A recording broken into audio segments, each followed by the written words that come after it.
ल त सल्लाह गरौँ ल त्यसो भए ल ल सल्लाह गरेर मिलो गरौँ ल है अब अर्को पण्डित जाने भए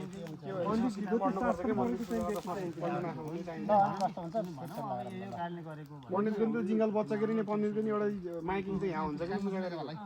के भन्दा अर्को खोजौँ न यार मान्नुहोस् के भयो किन हुनेको अस्ति त्यो बसेको महिना पूजा हुन हुने मान्छेले खान ल्याउनु पूजा दियो भने कि मार काट्नु हुन्न हुने यता ढाँडातिर हुनु छैन त्यतातिर कोही छैन चिनेको पण्डित सम्पर्कमा छैन